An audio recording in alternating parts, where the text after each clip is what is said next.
And found at 850 Club Credit Consultation. Hope everyone is doing well today.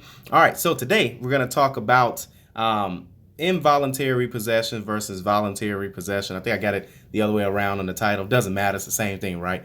When I worked at Nissan, for those who don't know, I worked at Nissan for 6 years. I was in sales for the first 4 years. I sold over 550 cars in less than those the 4 years I was there.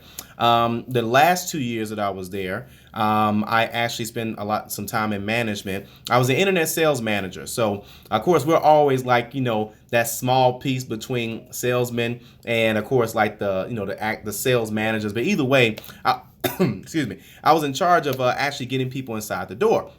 Long story short, because of that, me and my team, we saw over maybe about 40 to 50 credit applications a day, okay?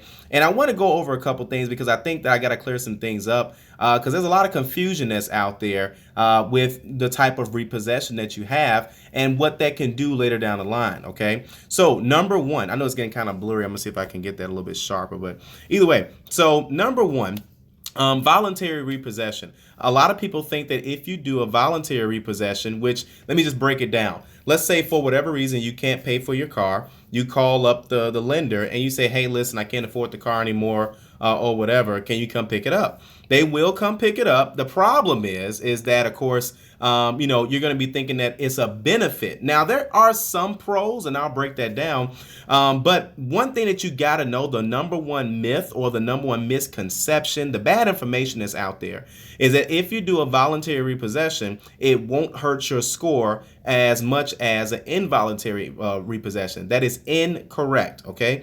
Voluntary and involuntary are going to be the exact same damage to your credit report. A repo is a repo, okay?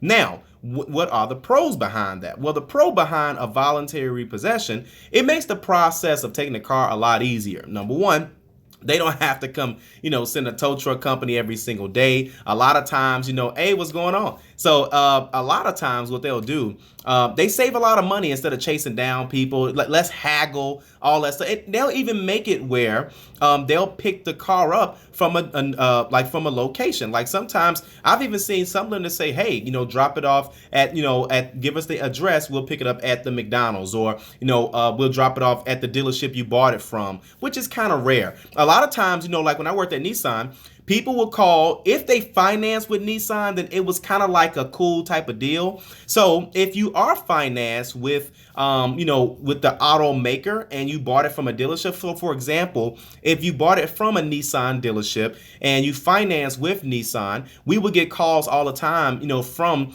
the recovery department of Nissan saying, hey, this customer's going to drop this car off and make sure you put it in the back. And that's what we would do. That way you don't have to worry about vandalism. You don't have to worry about, of course, somebody breaking into the car. You don't have to worry about, the car not being picked up. So there's a lot of little bitty things that's going to play a major role of that. So, but either way, all that plays a role. And again, you want to have it where it makes the most sense if you go into doing it that way. Okay. Another thing as well, too.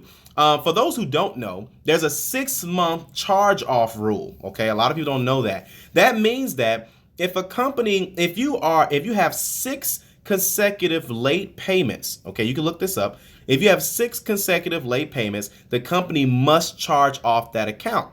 Now, you're probably thinking, well, what benefit is that to me? Well, here's the deal.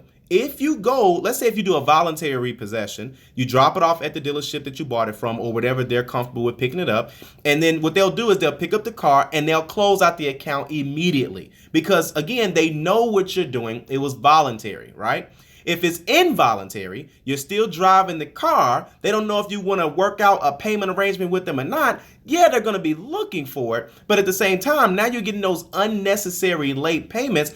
And again, 35% of your credit score comes from payment history. So if after 6 consecutive late payments, you're damaging your credit score, just get those 1, maybe 2 late payments if you do a voluntary repossession, because there is a process with that. They pick up the car. They're pretty quick with it, but they pick up the car. They sell it to the auction. They get that check and title, all that jazz, figured out, and then that new remaining balance you're still legally liable for. Okay, and depending on what state you're in, I know in Illinois you're legally liable for the contract from the contract end date to 10 years. Okay, now that does not mean that you can't do anything. For those who don't know, my wife and I, we bought our first home at 25. She didn't have a repossession on her credit report. I had one, and the banks, they were cool with it. I won't say cool with it, but I mean everything was okay. It wasn't like it was in the world. It wasn't like it was a big deal. Okay, but either way, that's what happened. Involuntary repossession, again, they're not going to be so nice, with the entire process. I'm sure you guys have seen some crazy videos. I'm talking about real stuff, not this crap on TV where it's all, like staged and all that. I'm talking about like when you see some stuff on on YouTube where people climbing into their cars, they back, they jumping inside the car, they reversing it, all that stuff. Clearly those were involuntary repossessions. So, but it just makes the process a lot easier. Now, when you're talking about buying a car after repossession, of course, I got 2 videos on that. You guys can just search repossession. But when you're talking about buying a car after repossession, just give you a short snippet of that. It's not a big deal. Banks don't care if the previous repossession was voluntary or involuntary. Nobody cares. Like, I think that we put too much emphasis on negative accounts. Again, I had a repossession. I had an eviction. And I'm not saying I was this person that didn't want to pay anybody. I mean, again, we was in college. I mean, money was tight, things of that sort. And making money wasn't necessarily the issue. It was make sure that things were budgeted right? But we'd had no problems, getting another car and things of that sort. So we do have a question. Would you pay off 6.5-year collection or just let it slide at 7 years? Oh man, let it slide off. Especially 7 years. Nobody cares about that anymore. So this is my philosophy. If a company wants their money, they're going to keep calling you guys, just like the repossession stage. If they want their money, they're going to keep calling. But a lot of times, again, sometimes it's a positive for them on the tax side. Just like when we do taxes and we do deductions, they do taxes too.